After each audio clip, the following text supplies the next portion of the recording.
Continuamos con la última conferencia del día. El tema, la norma internacional de control de calidad, la NICC1, con el expositor, el contador público colegiado Félix Horna Montoya. Contador público colegiado de la Universidad de Lima, con grado de maestría y estudios de doctorado. Ha sido socio del área de auditoría de PricewaterhouseCoopers hasta el 2015. Cuenta con más de 35 años de experiencia en auditorías y proyectos relacionados con actividades de diferentes sectores, entre ellos el agroindustrial, minero, pesquero, entre otros. Asesor, consultor y director independiente de empresas familiares. Fue director de la carrera de contabilidad de la Universidad de Lima y actualmente es profesor de pregrado, posgrado y conferencista. Ha sido presidente del Comité Técnico Nacional Permanente de la Junta de Decanos de los Colegios de Contadores Públicos de Perú y de la Comisión Técnica de Auditoría. Además, contamos con la participación del contador público colegiado David Eizaguirre Quispe, quien cumplirá el rol del moderador. Contador público colegiado con 26 años de experiencia en auditoría y 17 años en gestión del sector público. Doctor en contabilidad y finanzas y maestro en ciencias contables y financieras, con mención en gestión de riesgos y auditoría integral. Cuenta con especialización en auditoría financiera, con diploma de auditor independiente otorgado por el Colegio de Contador Público del Perú. Actualmente es miembro de la Comisión Técnica Interamericana de Control de Calidad de la Asociación Interamericana de Contabilidad. Cedemos la palabra al señor David Eizaguirre. Muy buenas noches. Antes de dar inicio a mi participación como moderador, quiero agradecer a los organizadores de este importante evento académico por su gentil invitación, con motivo del homenaje por el 61 aniversario de la promulgación de la Ley 13259 de profesionalización del contador público, acto que se celebra el 11 de septiembre de cada año como el Día del Contador Público. Siendo que el impacto de la pandemia de COVID-19 continúa generando un entorno de incertidumbre, es que en estas circunstancias resulta fundamental, ahora más que nunca, dar especial énfasis al control de calidad en las firmas de auditoría, que realizan auditorías y revisiones de estados financieros, así como también otros encargos que proporcionan un grado de seguridad y servicios relacionados, tema del cual trata la norma internacional de control de calidad número 1, que es materia del presente conversatorio. A continuación de la exposición del colega Félix Horna, de amplia y destacada experiencia profesional, habrá un bloque de preguntas. Continuando con el programa, entonces le cedo la palabra al colega Félix Horna para que inicie su exposición. Muchas gracias, David. Buenas noches con todos.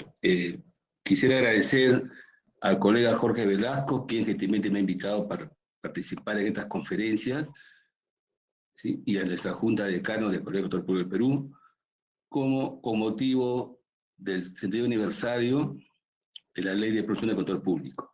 Bien, hoy día vamos a tratar un tema que se considera también de relevancia, porque dentro de la profesión contable, muchos de nosotros nos hemos dedicado o nos dedicamos a la práctica de la auditoría financiera, ¿sí? Entonces, y además, a nivel internacional hay una serie de esfuerzos, ¿no?, de los organismos emisores de normas, así como reguladores. ¿Y por qué? Porque de manera cíclica, con cierta periodicidad, estamos enfrentando una serie de escándalos financieros. Recordamos el año 2000, este caso Enron, que fue el emblemático. Luego, 8 años después, tuvimos la crisis financiera global, que se conoce como estos activos financieros de las hipotecas subprime. Y luego acá en la región también, desde hace algunos años, estamos enfrentando también otro tipo de escándalos financieros. Entonces, ello pone a la profesión contable y a la práctica de auditoría ante el escrutinio público. Dicen, ¿qué hacen los auditores? ¿Sí? Entonces, muchos no conocen nuestro trabajo. probablemente por falta de difusión, porque siempre estamos expuestos. También las normas de auditoría han ido con el tiempo evolucionando, y eso es importante, fíjense. Después de los escándalos financieros, el IFA con el JASB, que es el Consejo Internacional de Normas de Auditoría y Aseguramiento, lanzó un proyecto, ¿no?, que tomó varios años conjuntamente con una serie de stakeholders o grupos de interés, incluyendo reguladores, en los cuales se trató de hacer un estudio, qué es lo que espera el grupo de interés de los auditores. Y se cuestionó el dictamen de auditoría. ¿Qué es el dictamen de auditoría? En realidad, que conocemos como el de 4 párrafos, que todavía sigue vigente en el Perú, que acá se aprobó un manual, que es la edición 2013 en inglés, traducido en el 2015 y vigente a partir de enero del 2006, en Perú aprobado por la Junta de Decanos. Pero en el año 2015 se aprobó unas nuevas normas, en las cuales también se emitieron las NIA 701 y otras normas, en las cuales se modificó el dictamen de auditoría. ¿Por qué? Porque nuestro dictamen era muy legal, ¿sí? Establecían responsabilidades, pero los grupos de interés no sabían qué hay dentro de la auditoría. Es como cuando hay un accidente aerocomercial, ¿qué buscamos? La caja negra. Y ahí están todas las conversaciones, ¿sí?, que ocurrió durante un siniestro, un desastre. Entonces, a raíz de eso, después de muchos años de análisis, estudios y compartir conocimientos, experiencia y expectativa del grupo de interés, se emitió ese nuevo dictamen de auditoría que ahora incorpora los asuntos críticos de la auditoría en el dictamen, como una parte de mejora de lo que es la calidad de la auditoría, ¿no? Calidad, transparencia. Y eso es relevante, y lo comento porque es parte de toda esta mejora de los procesos de auditoría de la calidad y también de los controles de calidad sobre las prácticas contables. Y felizmente que en el Perú el año pasado, en la Convención de Auditoría en Puerto Maldonado, que fue Madre de Dios, es el colegio, se aprobó el manual de auditoría edición 2016-2017, ¿sí?, emitido por el JASB, y cuya traducción la hemos tenido el año anterior por un proyecto Iberán, que traduce todas las normas de auditoría, ¿no? Hasta el año 2010, cada país hacía su traducción, y quien les habla tuvo el liderazgo en el Comité de Traducciones del manual del año 2009, que fue aprobado por IFAC. Entonces, esto era como una introducción. ¿Por qué esta práctica de auditoría siempre está en constantes cambios? ¿Por qué? Porque estamos sometidos a los grupos de interés, a los stakeholders, a los reguladores. Y hablando de este manual que se ha aprobado el año pasado, para poder, se aprobó como resolución en la Convención de Auditoría, y este año en julio la Junta de Decanos aprobó este nuevo manual que incorpora la nueva norma de auditoría con este nuevo reporte de auditoría, con vigencia a partir de los años posteriores al 15 de diciembre del año 2021. Lo mencionaba porque creo que es un tema importante, ¿no? Bien. Con relación a la presentación, vamos a comentar aspectos más relevantes. Acá tengo como cerca de 30 diapositivas, pero creo que el tiempo es corto. Y lo que quisiera es más bien dar unos mensajes, sensibilizarnos, porque en Perú tenemos una práctica de auditoría que es grande, hay firmas grandes, medianas, pequeñas, y también muchos profesionales que trabajan de manera independiente, ¿no? Un solo socio que gestiona una firma. Entonces, dentro del contenido, vamos a tratar sobre la importancia de la calidad de la auditoría, el proceso de elaboración de una estructura para la calidad de la auditoría y comentar sobre la norma de control de calidad, ¿sí?, la norma de control número 1, para cerrar con algunas preguntas de los colegas.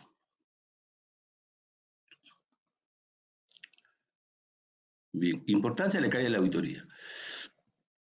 El JASB y IFAC vienen trabajando desde hace algunos años, ¿no?, en proyectos y en los cuales el énfasis está en todos unos esfuerzos para mantener y mejorar la calidad de la auditoría. Porque se entiende que es relevante, es importante, ¿no?, servir y proteger el interés público. Nosotros, cuando vamos a sacar una auditoría, lo que estamos es confianza a los grupos de interés sobre el examen de estados financieros preparado bajo marco contable, que en nuestro caso son las NIF, las normas internacionales financieras, emitidas por el JASB, ¿no?, que depende de la Fundación IFRS o IFRS, por así decirlo en inglés. Entonces, siempre estamos ante constantes cambios, producto de las expectativas, ¿no? Y nosotros lo que tenemos que dar es un servicio de calidad. ¿Por qué? Porque nos seguimos al interés público. Cuando firmamos un dictamen o el sello que ponemos en nuestro dictamen, eso genera credibilidad, confianza.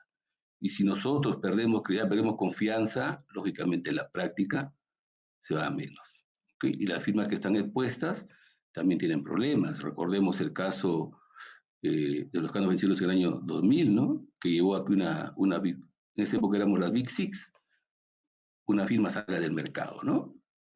Y por mi experiencia siempre he entendido que cuando hay un problema, miran al auditor. No obstante que hay una serie de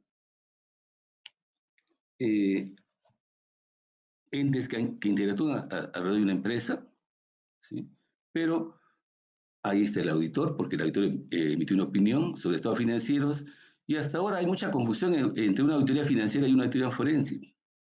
Y lo vemos acá en nuestro medio, ¿no?, las exposiciones que tenemos los auditores, porque quizás falta difusión o el dictamen que emitimos no dice mucho sobre lo que hace el auditor, ¿no? Eso será tema de otro momento comentarlo, pero lo bueno es que ya se aprobó el nuevo reporte acá en Perú. Entonces, qué importante es que cuando llevamos a cabo una práctica, este servicio sea de calidad, con transparencia, ¿no? Y eso requiere todo un compromiso de las firmas, de los líderes de las firmas, como lo vamos a apreciar ya cuando comentemos la norma.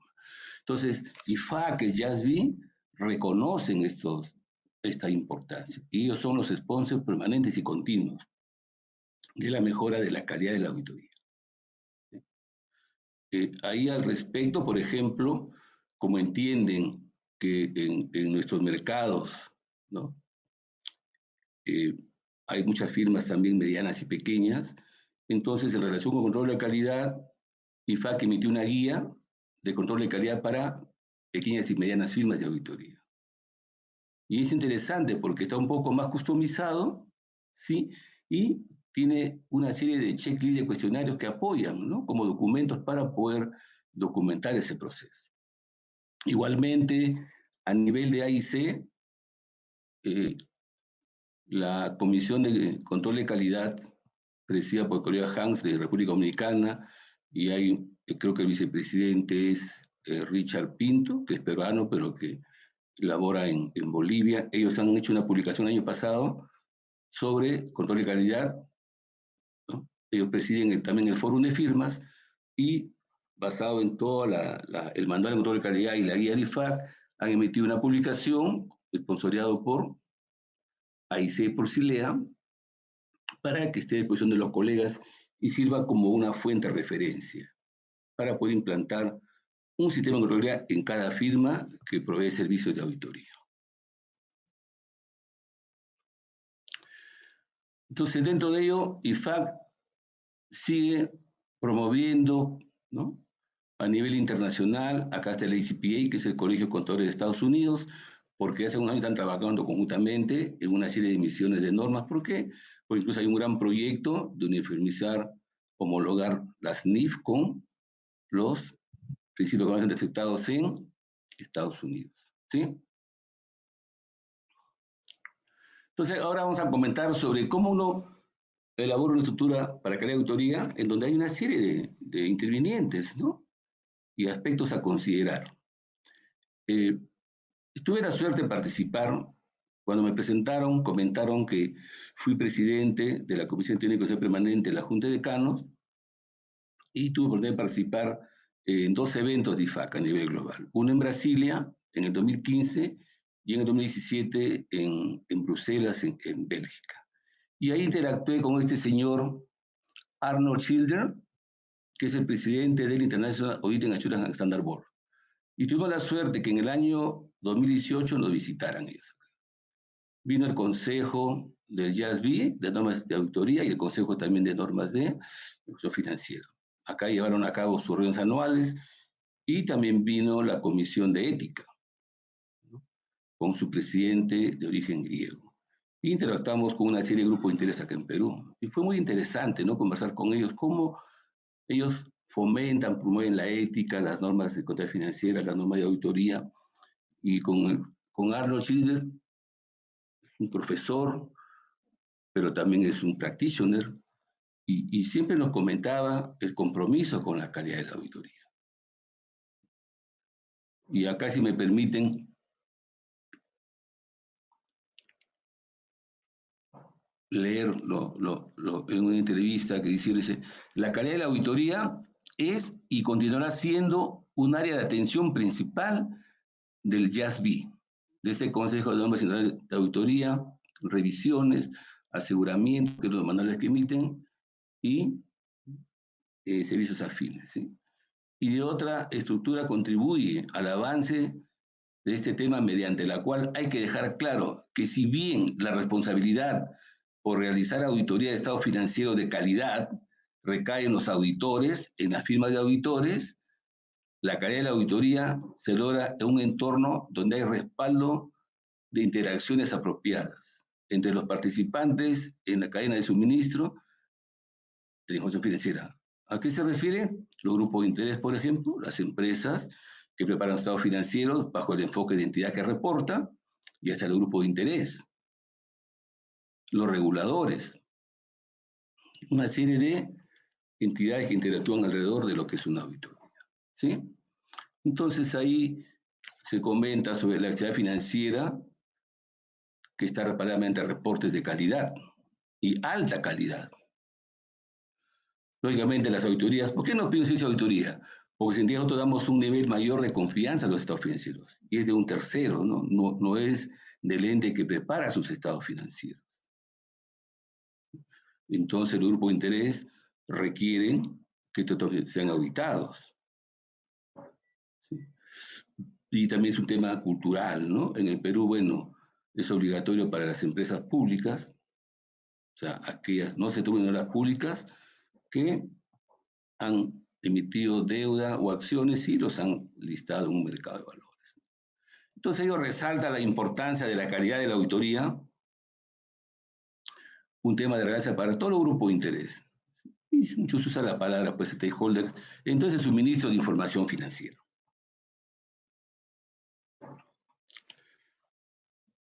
Elaborando estructura para la calidad de la auditoría, comentar un aspecto. Los auditores están requeridos a cumplir con los estándares de auditoría relevantes y con los estándares de control de calidad de la firma, así como también los requerimientos éticos y otros de carácter regulatorio. Lógicamente, en muchos países, en adición a nuestra norma de auditoría, también hay requerimientos regulatorios, ¿sí? En el Perú, por ejemplo, ¿no?, el regulador, la SMB, si son empresas de sector público, también el regulador supervisor de la Contraloría también emite una serie de requerimientos, ¿no?, que son transversales.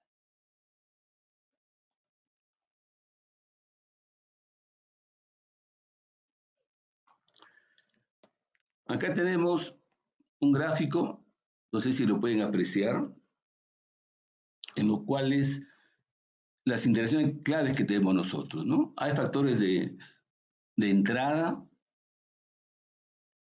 de una auditoría, que son los valores de esta firma, ¿sí? O sea, el entorno en el cual estamos. Luego el proceso de la auditoría, que es un proceso riguroso, como veremos después, cumpliendo con una serie de estándares, de requerimientos, para llevar a cabo un trabajo de calidad y que los reportes que emitimos sean reportes en los cuales los grupos de interés tengan confianza, ¿sí? Eso se refiere a los factores de salida, ¿no? Hay factores contextuales, pero también interacción en estos grupos, ¿no?, de interés. Y eso nos asegura, esa interacción nos asegura que estemos dando acá un servicio, brindando de calidad. Bueno, el tiempo creo que hemos empezado un poquito tarde, pero vamos a tratar de avanzar, ¿sí? Entonces, si elaboramos esta estructura de la calidad de la auditoría, tenemos factores de entrada, como lo comentamos, los factores de proceso, factores de salida, interacciones claves y los factores contextuales, ¿no?, que son básicamente aquellos que tienen que ver con regulaciones. Entonces, factores de entrada, ya hablamos de los valores. Y acá la ética, por ejemplo. ¿Cuál es el comportamiento, actitud de los auditores? Hay principios éticos, que lo comentaremos después, y que el auditor tiene que conocer, porque en nuestro reporte de auditoría indicamos que hemos considerado las normas de ética. Y no es la norma ética que emite nuestro colegio de contadores de acá, o la Junta de Decanos. La Junta ha aprobado el manual emitido por el YESBA, y ese manual tiene que haber sido difundido. A veces nos apena que interactuamos con colegas que están en la parte de auditoría y desconocen estos manuales. Entonces uno se pregunta, ¿todos conoceremos la norma de auditoría, que es como nuestra Biblia para llevar a cabo la auditoría? Nuestro marco de referencia. Cuando estamos expuestos a un problema, si cumplimos con la norma de auditoría, salimos del problema. El impacto negativo es que si no hemos cumplido con la norma de auditoría, es decir, es un trabajo que no está documentado apropiadamente. Los factores de proceso, ese rigor dentro de la auditoría, ¿no? Factores de salida, los reportes, los dictámenes apropiados, ¿sí? Las interacciones claves a nivel de los grupos de interés, que juegan un rol importante, desde que quieren preparar información financiera, quiénes son los reguladores, cumplir con sus requerimientos en lo que son factores contextuales, ¿sí? Entonces, el término de calidad de la auditoría comprende estos elementos clave que crean un entorno que optimiza, maximiza la probabilidad de que auditorías de calidad se realicen sobre una base consistente. Y el objetivo, como todos sabemos, es expresar una opinión sobre estados financieros. Acá en esta gráfica también estamos nuevamente resaltando lo que hemos comentado anteriormente sobre el proceso, ¿no?, de esta interacción entre los grupos de interés relevantes, ¿sí? Los valores, la ética, actitudes apropiadas de quienes trabajan en la firma de auditoría, de quienes están a cargo de esos encargos de auditoría, el proceso, por ejemplo, gente que está capacitada, que tiene las competencias, ¿sí?, evalúa bien sus clientes. Lo vamos a comentar posteriormente un poquito más en detalle. Entonces, gente que, si por ejemplo asigna a una industria, tiene que conocer la industria, sector minero, sector financiero, ¿sí? Hablemos de, por ejemplo, sector de ingeniería y construcción, telecomunicaciones, todo requiere experiencia en la industria. No puedo enviar a alguien a auditar una cuenta de telecomunicaciones que tiene experiencia en servicios. Eso es cumplir con estos estándares, ¿no? Y lo que permite informes de auditoría útiles, adecuados y apropiados. Hablando de las interacciones, que es importante, esta calidad de la auditoría, lógicamente el auditor, aparte de esos procesos de entrada, el proceso propio de la auditoría, lo que son los reportes de salida, interactúa pues con su grupo de interés. Interactúa con los grupos de interés. Ahora vamos a comentar sobre la norma internacional de contabilidad número 1, que es el propósito de la charla. Muy bien. ¿Cuáles son los alcances de esta norma? Es establecer estándares, ¿sí?, que orienten sobre cuáles son las responsabilidades del auditor, de la firma, hacia un sistema de control de calidad. Hace un año, como parte de la academia, soy docente en una universidad, ¿sí?, que es mi alma mater, y provoqué a un alumno que haga una investigación, una tesis sobre el control de calidad, ¿sí?, para firmas pequeñas y medianas. y nos encontramos con muchas sorpresas, señores. ¿Y por qué es importante? Inclusive IFAC requiere a los países de su junta de decanos que establezcan sistema de control de calidad. En el Perú, por ejemplo, no lo tenemos, porque eso no se da por una ley, eso es responsabilidad de la junta de decanos. Y ahí, quizás a raíz de esa presentación, ¿no? Sé que está ahí, ya están formando la comisión, pero hay que hacer mucha difusión, mucha docencia, porque uno no puede exigir si no difunde las normas. Ayudar a los colegas. ¿Cómo implantarlo? Es un tema que se tendrá que definir y evaluar de una manera estratégica, ¿no? Por ejemplo, a nivel de AIC hay un foro de firmas, que eso fue iniciativa de algunos colegas. Bien, entonces, esta norma tiene que ser definida conjuntamente con el código de ética emitido por el YESBA que reporta IFAC. ¿Sí? Más adelante hay unos comentarios al respecto. Entonces, hay que aplicarlo por tipo de encargos específicos. ¿Sí? Entonces, siempre yo tuve la oportunidad de apoyar a una firma hace casi 2 años en implantar un sistema de control de calidad. Una firma pequeña, ¿no? Pero que ya estaba creciendo para ser mediana. Hay que hacer coaching a los chicos del equipo de auditoría, y empezando por el socio. El socio es el que tiene que liderar, tener ese compromiso, ¿no? Respirar calidad. No solamente pensar en generar flujos, en generar fondos, no. Acá nosotros tenemos un nivel de responsabilidad alto. Cuando nos encargan de llevar a cabo una auditoría y emitir esos dictámenes de auditoría que van a ser utilizados por una serie de grupos de interés. El sistema de control de calidad, lógicamente, contiene una serie de políticas diseñadas para lograr los objetivos que se establecen en estos principios generales. Establecen procedimientos y su cumplimiento, poniendo políticas. ¿Sí? Entonces, se fomenta, porque fíjese, nosotros hemos aprobado acá en Perú el manual de control de calidad. Es un solo manual, control de calidad, ¿sí? Normas de auditoría, aseguramiento o revisiones y otros servicios afines. Y empieza con la norma de control de calidad y está aprobado. Es decir, que no estamos obligados a cumplir con esa norma de control de calidad y con la norma de auditoría, de revisiones, aseguramientos y otros relacionados. Cada trabajo que nos citan los clientes, potenciales clientes, debe estar enmarcado dentro de esa norma de auditoría. Acá hay un desfase, todos nos piden quiero que certifiques. Nosotros no podemos dar una certificación porque no está dentro del ámbito de la norma de auditoría. Hay otro tipo de trabajos y alcances, ¿sí? ¿Y cuáles son los elementos claves de este sistema de control de calidad? La responsabilidad es de liderazgo por la calidad de la auditoría, un socio promotor, líder. Porque implantar no es que ya implanté un documento y ahora quién lo cumple. Si estuviéramos en una charla presencial, quizás yo preguntaría a los colegas que levanten la mano quiénes han implantado el sistema de control de calidad en sus firmas.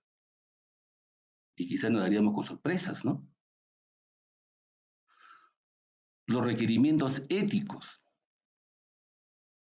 Y ahí estamos hablando de que el personal tiene que conocer pues, este manual y el código de ética emitido por el YEDA, que es el International Ethics Standard Board for Accountants, ¿sí? Que establece principios fundamentales de ética, como la integridad, la objetividad, ¿sí? La confidencialidad, la competencia y ser diligente. ¿Y qué significa eso? Que hay que estar preparado, capacitado. Es ser competente y diligente profesional. ¿Sí? Y el comportamiento del auditor. Comportamiento profesional. Luego vienen todos los procesos en relación con la aceptación y continuidad de los clientes. Nos invitan a propuestas de auditoría, tenemos que hacer una evaluación de ese cliente potencial. Hay una serie de fuentes de información. ¿Por qué cambió de auditores? ¿No? ¿Es un cliente íntegro o no? Igual para continuar con un cliente. ¿Cómo fue la auditoría? ¿El cliente colabora? ¿Es transparente? ¿Es íntegro? ¿O me está invitando porque cambió el auditor anterior? Porque según el cliente fue un auditor que sí, dijo, estas son las situaciones encontradas y proponen pues correcciones, ¿no? Luego contar con los recursos humanos apropiados.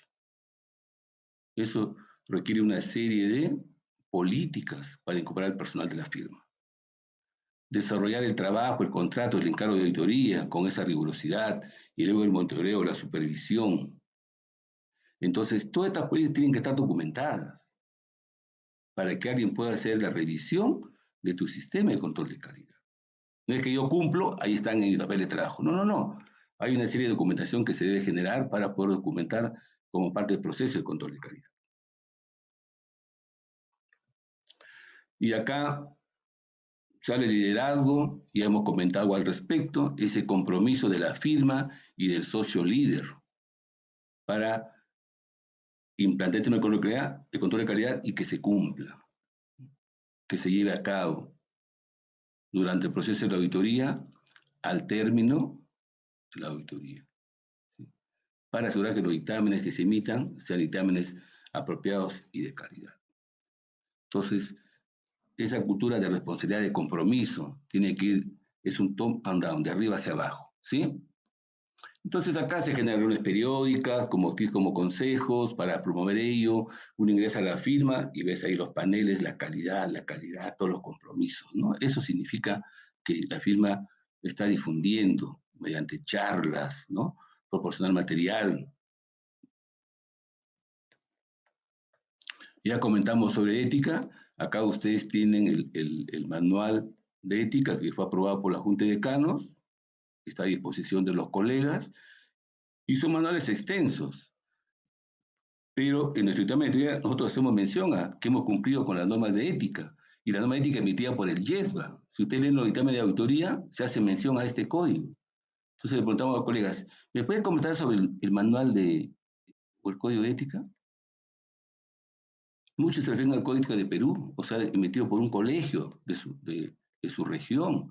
Ese es complementario, porque puede haber unos requerimientos que son adicionales a lo que establece el manual de código emitido por el YES, ¿sí? Y esto es para toda la profesión contable, no solamente para los auditores.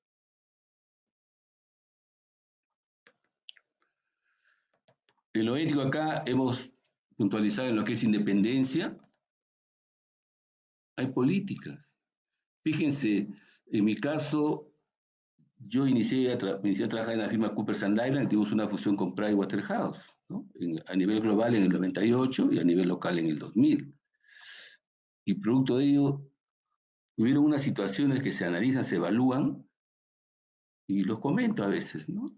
Por ejemplo, uno de mis socios, de Coopers, que venía de Perú por unos trabajos que los llevamos a cabo en equipos mixtos, éramos 10 auditores, 5 en New York, de New York, y 5 de acá de Perú, ¿no? De Lima. Y a raíz de la fusión, la esposa de uno de mis socios trabajaba en un banco de inversión que era un cliente importante de Pricewaterhouse. Y esos temas que los comento porque son como docencia, como academia, ¿no? Y no obstante que el socio no atendía ese cliente, pero su esposa era una directora financiera. Entonces se tuvo que hacer la pregunta, ¿quién deja su trabajo, no? ¿El socio o la esposa del banco de inversión? El socio se retiró de la firma. Y bueno, se fue a otra Big Four, ¿no? En esa época las Big Six. Y fue el líder de América en auditoría. O sea, el líder de auditoría para América, imagínense. Otro socio tenía ahí en su escritorio una acción como un souvenir de Disney. Lo compró, se lo regalaron y lo puso ahí. Y cuando fueron a revisar los señores que dentro de lo que es el cumplimiento de ética y de independencia, dice, ¿y qué es eso? Ah, es una acción. Adiós, socio. Miren la rigurosidad. Y así debe ser. Evitar pues los conflictos de intereses, ¿no? Y siempre estamos expuestos, pero hay que seguir nuestras normas, ¿no? La confidencialidad. Nosotros como auditores tenemos acceso a información que es valiosa y es muy reservada. Leemos en las noticias, hubo un caso hace algunos años que fue público, por eso lo comento, ¿no?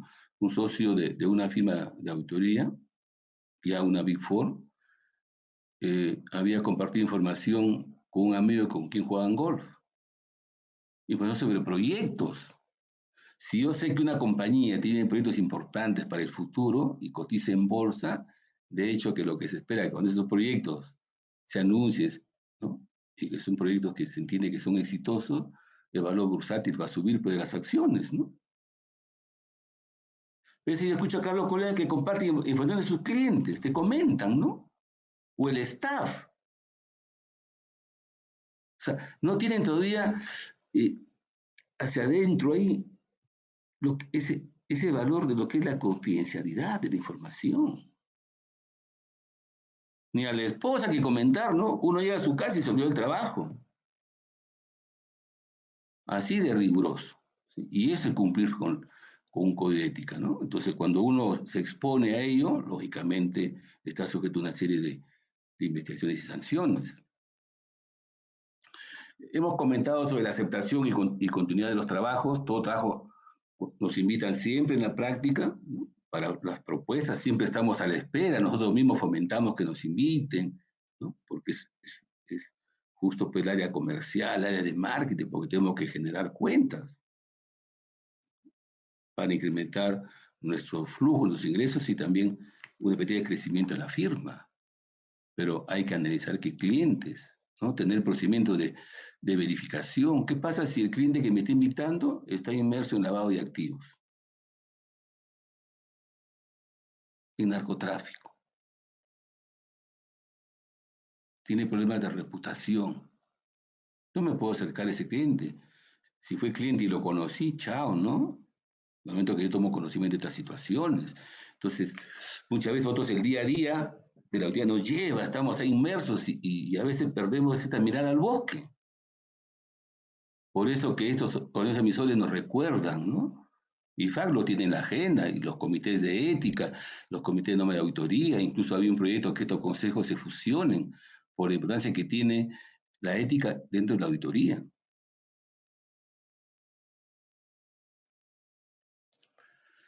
Entonces hay que tener mucho cuidado cuando tenemos un acercamiento, una invitación, cumplir con todos los requisitos de aceptación. Sí, acá, por ejemplo, tenemos Infocor, puede ser un cliente moroso, ¿no? O conversar con el auditor a quién lo van a rotar. Hay que indagar.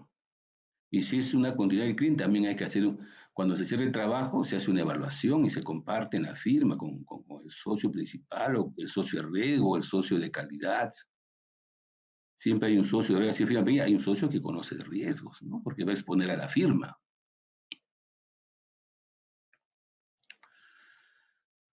Bueno, el tiempo está avanzando, estos son temas relevantes. En recursos humanos, lo que es el human capital, qué importante es que una firma, lógicamente todos vamos a un crecimiento, pero desde la captación de recursos humanos, ¿cuáles son esos talentos? ¿Los busco en las universidades, en los best sources?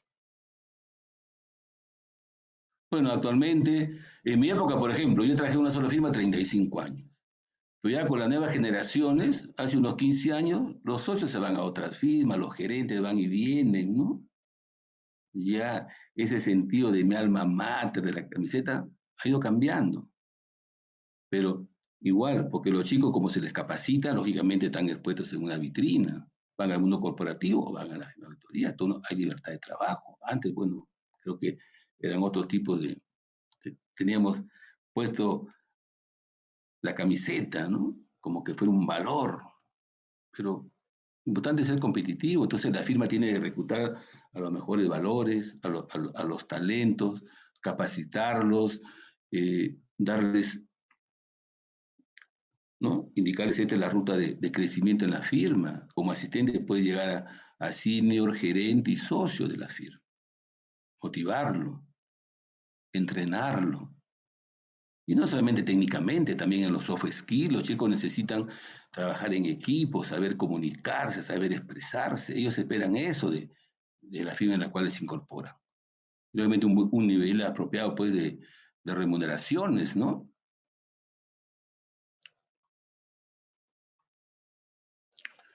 Entonces, allí, si comentamos, por ejemplo, la vinculación con la firma, hay que evaluar su desempeño de manera objetiva, oportuna en cada encargo, una evaluación de estos chicos, para poder identificar dónde hay que mejorar su trabajo, sus competencias, ¿sí? Fortalecerle las competencias, desarrollar su carrera profesional, apoyarlo con sus maestrías, con especializaciones, promoverlos. Una pena cuando vemos firmas que en lo cual el chico, tengo alumnos, ¿no? Los colocas atrás y sigue de asistente. Y le digo, pero, ¿y no tienes un plan de carrera en la firma? No. Entonces, eso es cumplir con normas de control de calidad, ¿no? Con todo el tema de recursos humanos, ¿sí? Lógicamente, a lo mejor hay que hacer una selección. O sea, las firmas son como unas pirámides, ¿no? Imagínense una firma que tiene 1000 profesionales, 1300, pero igual, firma de 5, 10, 20, igual, todos necesitan, dentro de su formación, hay que retener a los mejores para que puedan tener alternativas, seguir creciendo en la firma y llegar a la sociedad. Esa es una gran motivación para ellos. Igual, desarrollo profesional continuo. Y eso es cumplir con la norma de control de calidad. Si nosotros acá, no sé, habrá colegas que nos están siguiendo, que están en la parte de auditoría, siempre hay que hacer un autoexamen, ¿no? Estamos invirtiendo en desarrollar a nuestro personal. Y ahí, a esa respuesta, empezamos a generar las mejores prácticas, las políticas sobre nuestros talentos. Igual comentábamos que para un encargo hay que asignar a la gente más capacitada en función a los requerimientos del cliente y de su industria, ¿sí? Y el socio tiene que fomentar eso, designar las responsabilidades de todo el equipo y que cada uno sepa sus responsabilidades, sepa que va a ser evaluado, ¿sí? ¿Y quién conoce más al personal? ¿El socio responsable del encargo o el socio responsable de la firma? Y lo importante, por ejemplo, tiene que haber charlas al personal sobre control de calidad, sobre cumplimiento, ¿sí? Bueno, uno está obligado a cumplir con la norma de auditoría. Por eso no hay premio. Porque cuando se evalúan, te sancionan cuando incumples las normas. Cuando cumples es tu trabajo, es tu obligación. Igual cuando se llevan a cabo la revisión de control de calidad, ¿no? El socio que es revisado con todo su equipo, si sale bien, no hay un premio. El tema es si incumples con las normas. Entonces, eso tiene que ser difundido a nivel del personal de la firma. Cómo corre el tiempo, ¿no? La ejecución del trabajo, ¿sí? Hay temas, por ejemplo, nosotros acá, en nuestra cultura muchas veces no consultamos, creemos que consultar es que digan, hoy no saben, ¿no? ¿Sí? Entonces ahí tenemos que promover el nivel de consultas, hay criterios diferentes. Si en la firma tenemos un experto, bueno, tenemos una firma de o ¿no? Con quien consultar los aspectos más relevantes, técnicos, para poder llegar a una conclusión apropiada. El monitoreo, el seguimiento de este control de calidad, ¿sí? Tiene que ser durante el trabajo, antes de la emisión del informe y luego documentar después de la emisión del informe. Documentar todo el sistema de control de calidad, de forma que después podemos estar expuestos a una revisión. Depende del tamaño de firma, si es una red, es una firma, ¿no? o un auditor independiente. Y acá muchas firmas sí han implementado, pero no tienen la documentación. Y ese es una disciplina, es un proceso, ir documentando todo este proceso de control de calidad. Me emiten una propuesta, ya hice el análisis de riesgos y ¿dónde está el documento?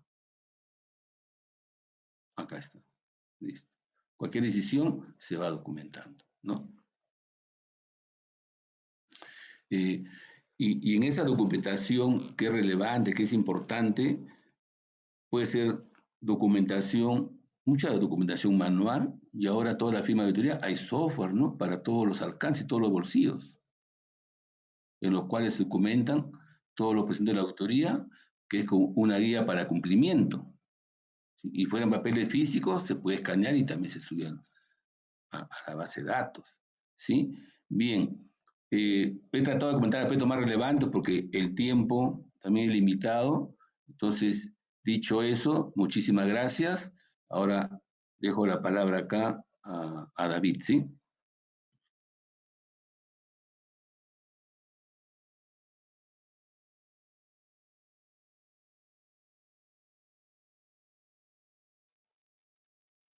Hola.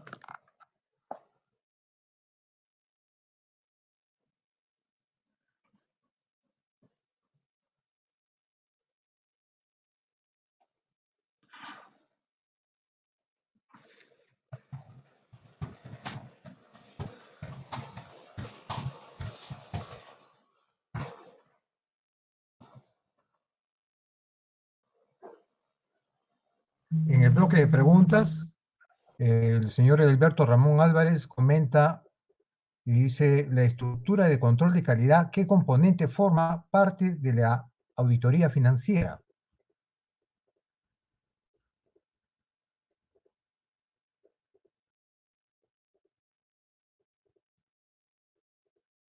Su audio, doctor.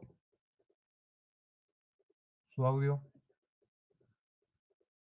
Gracias.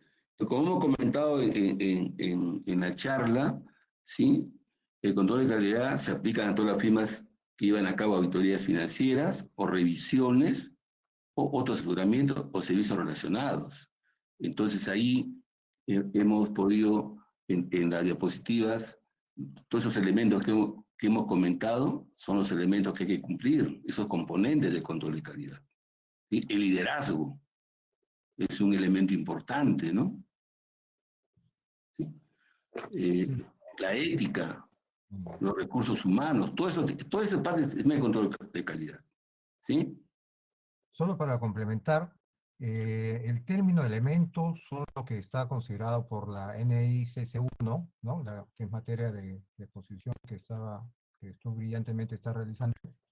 Y el término componente lo están aplicando en el borrador de la norma internacional de gestión de calidad 1, donde usan este término componente y ya no son 6, sino son 8. Considerando la siguiente pregunta, dicen, la calidad de transparencia del informe de auditoría, ¿cómo se evalúa la calidad de auditoría? Muy bien. La calidad de la auditoría, lógicamente, lo que promueve esta norma de control de calidad es que se lleve a cabo auditorías de calidad. ¿Y cómo llevas a cabo de calidad? Justo estableciendo todos estos procedimientos que establece la norma, ¿sí?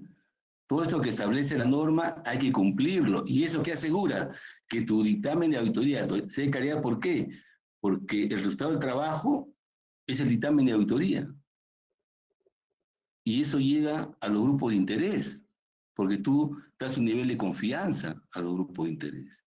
Entonces, decir que el dictamen tiene más calidad que otro, no. Nuestra obligación es emitir un dictamen de calidad. Lo que no podemos estar después, emitir un dictamen de auditoría, una opinión limpia de salvedades, y lo que se debió haber emitido es una opinión con salvedades. Y estamos expuestos a los reguladores. Si auditamos proyectos financiados, por ejemplo, por nivel como el BID, Banco Mundial, ¿no? USAID, o que están acá regulados en una bolsa de Perú, o clientes que pueden estar, por ejemplo, en la bolsa de Estados Unidos, que ahí está la ICC y el PCAOB. Entonces ellos también nos invitan a pasar una muestra para que soportemos nuestros dictámenes. Y esa es una práctica acá de la SNB. Entonces, lo que asegura aplicar esta norma es que la auditoría sea efectuada con calidad y el dictamen que uno emita esté soportado por esa calidad del proceso de auditoría. No es que mi informe de 1 a 20 le pongo 20, le pongo 15, ¿no? Lo que se asegura es que la profesión, la práctica no esté expuesta a emitir dictámenes cerrados, porque ese es el riesgo del auditor, emitir una opinión errada. Es decir, en vez de emitir una opinión calificada, emitir una opinión limpia, sin salvedades, ¿sí? Otra pregunta, doctor. Geiser Grandes pregunta, ¿cómo ayuda esta norma a guiar las firmas de auditoría de pequeña dimensión en la implementación de un sistema de control de calidad? Muy buena pregunta. Muy buena pregunta. Y quizás después, David, me gustaría que complemente. Durante la charla he mencionado, porque si esa norma uno aplica el manual, pues es como que uno puede empezar para una firma grande o mediana, ¿no? De muchos profesionales. Sí. Pero la norma está establecida para todas las auditorías públicas, de empresas públicas y no públicas, o también sector público, ¿no? Bueno, hay más regulaciones en adición a ello, porque depende de cada país. Entonces, dentro de ese contexto, IFAC emitió una guía de control de calidad para pequeñas y medianas firmas. Y en esa guía, la guía es sobre esta norma que hemos comentado, pero al final también incorpora una serie de checklists, de cuestionarios, para documentar ese sistema de control de calidad. Todos los elementos que hemos comentado, mínimo hay un cuestionario por cada uno de ellos. Y eso ayuda, señores. Eso ayuda. Tuve un proceso de implementación de control de calidad a una firma, ya estaba como de pequeña para medianita, ¿no? Pero no tenía un sistema. Y utilizamos esa guía de IFAC. Y los cuestionarios los customizamos. ¿Sí? Gracias. Justamente sobre el tema, el borrador de la norma internacional de gestión de calidad 1 considera también un término de escalabilidad, ¿no? Para ir viendo cómo se va implementando esto, ¿no? Este es una norma que todavía está en borrador, pero va considerando varios temas y les preocupa justamente a los colegas, ¿no? Parece que no hay más preguntas. Entonces yo aprovecharía a pedirle a nuestro presidente expositor, por ejemplo, ¿qué podemos hacer, ¿no? Sobre el tema de el material de alcance y oportunidad. El alcance, ¿cuánto sería la revisión en una firma grande? ¿No? Se habla, por ejemplo, que puede ser que se revise un cliente de cada socio, A ver, ¿no? O dos. permítame. Por ejemplo, esto es, lo que realidad, estos programas y los sistemas se aplican sí o sí en la Big Four y en las firmas medianas. ¿Sí? Entonces, en la parte que trabajé, a nivel global, cada año hay visitas de equipos de otros países hacia nuestro país y nosotros vamos a otros países. Entonces, el sistema de control de calidad no es solamente revisar los encargos. Primero se revisan todos los controles generales y de monitoreo de esa práctica. Los que hemos comentado, ¿no? El tema de liderazgo, el tema de recursos humanos, evaluación de riesgos, de independencia, y luego, si esos controles se cumplen, de control de calidad, se seleccionan los encargos, ¿no? Y una firma, por ejemplo, como una Big Four, usualmente cuando somos un equipo revisor que somos 10 personas a ese nivel, después todo depende, como dice acá David, la escalabilidad de los trabajos, porque se aplica para todas las auditorías, ¿no? Entonces se seleccionan ahí algunos encargos, unos 10 encargos, por ejemplo, de diferentes sectores, o sea, es una muestra que sea representativa de la población de clientes de la firma. Tiene que ser una muestra representativa. Pero si no hay buenos controles a nivel general, ya se supone que está fallando, por lo tanto, el programa no funciona y ya no se revisan los encargos. Esa firma es evaluada de una manera negativa, ¿no? Igual, hacia abajo, una firma pequeña también tiene que establecer el tema y, lógicamente, pues una cartera, selecciona una muestra representativa de cada sector que tenga. ¿Sí? Hay mucho tema ahí también de juicio profesional. Y quizás el tema es que acá, por ejemplo, hay mucho celo, ¿no? Que otra misma te revise. Y como es una pequeña, tiene que ser internamente, pero conozco firmas, por ejemplo, que tienen alianza con firmas de otro país y se hacen revisiones entre ellos, ¿no? Y como no tienen, porque compartir información de tus clientes, lógicamente, con un competidor, uno está ahí en una encrucijada. Entonces, es mejor hago una alianza con una firma de otro país. Acá, cuando se implante el sistema de control de calidad, hay que trabajar en la comisión que está hablando de control de calidad, habrá que establecer cómo se podría implantar el sistema de calidad para todas las firmas, ¿no? Y empezando por todo lo que estamos expuestos como firmas pequeñas, independientes o medianas, ¿sí? Muy bien, doctor. Por favor, colega Félix Horna, le agradeceré sus palabras finales para concluir su participación. Bien, muchas gracias, David. Nuevamente, mi agradecimiento a la Junta de Decanos, ¿sí? Y felicitación por estos eventos, que son los que en realidad promueven las mejores prácticas a los colegas. Escuché la charla anterior sobre el tema de educación, ¿no? Hay un consejo de norma de educación, así como normas de ética, de auditoría o de NIF o de nuestro público, que ellos emiten normas para la educación. Igual acá nosotros, con ser contadores, tenemos especialización, entonces lo que tenemos que fomentar es esa cultura de calidad en todos nuestros servicios.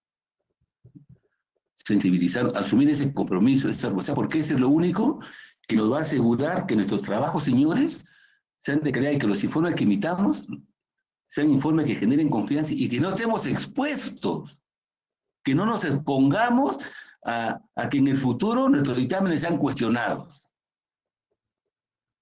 porque no cumplimos con lo que se establece en estos procesos de control de calidad a través de los diferentes elementos, ¿no? O llamarlo componentes, como el colega David comenta sobre la norma de gestión de la calificación. Ya estamos avanzando un poco más, ya la gestión, esto es como el COSO, ¿no?